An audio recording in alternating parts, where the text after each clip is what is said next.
Je m'adresse au public et je lui dis ceci. Depuis le début, c'est moi qui dis la vérité.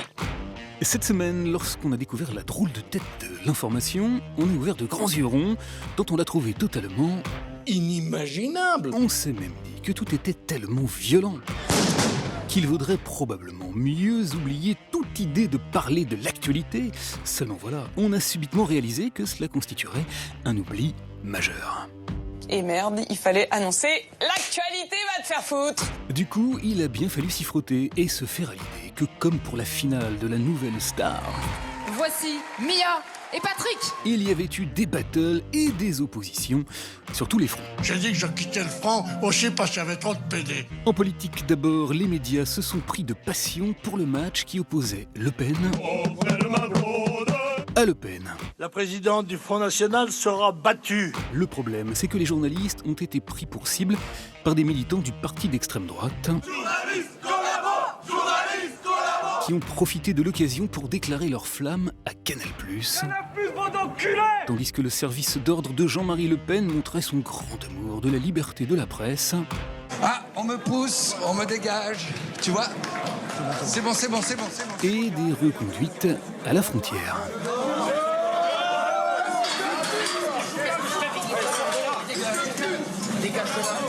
À gauche, très à gauche et en plein 1er mai, la bataille faisait rage contre la loi travail. Là, quelques casseurs de flics s'étaient glissés dans les cortèges, des casseurs tout aussi friands de caméras que les bas du front précédemment filmés.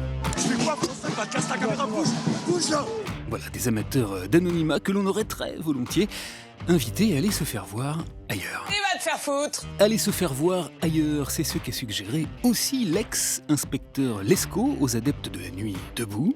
Ils ont tout pété, il n'y a plus un distributeur dans le quartier qui marche. Les commerçants, ils n'ont plus personne. En réserve de la République depuis un long moment, Véronique Geneste a du service repris puisqu'elle est À la fronde de la tête. des riverains qui en ont ras le bonnet et qui aimeraient faire place nette.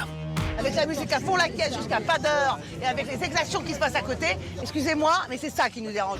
À l'étranger, la bagarre médiatique la plus percutante avait lieu en Croatie. Les traits nationalistes conservateurs du parti HDZ se sont lancés dans une remise au pas des médias publics. Là-bas, le nouveau parti au pouvoir a fait un grand ménage au sein de la chaîne de télé HRT. 120 postes de responsabilité auraient été changés ces dernières semaines. Le hic, c'est que le rédacteur en chef a interdiction formelle de l'avouer. Il a même été chargé d'assurer le service après-vente de la propagande.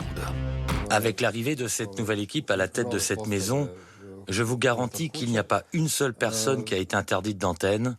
Il n'y a pas un seul thème qui a été censuré. Bah voyons. Allez, devant autant d'empoignades cette semaine. Que dire de ces images venues du Parlement turc? On en aurait presque oublié de distinguer ici le winner de la semaine. Nous allons gagner. Donald Trump, l'homme politique révélé par la télé-réalité, sera bien le prochain candidat républicain à la présidentielle américaine. En 10 mois, le milliardaire au discours populiste a éliminé ses 17 concurrents. Il devrait donc continuer d'être l'objet de fascination d'absolument toutes les télévisions. Le politiquement correct, ce n'est pas pour moi, franchement. Mais en attendant, dans cette folle semaine de pugilat, c'est Barack Obama qui, en plein dîner de la presse étrangère, lui a asséné le direct du gauche le plus retentissant. Donald a une incroyable expérience en politique étrangère. Il a rencontré les leaders de nombreux pays. Miss Suède, Miss Argentine, Miss Azerbaïdjan. Une manière amusante, élégante et néanmoins relayée par les médias du monde entier de lui dire « Il va te faire foutre ».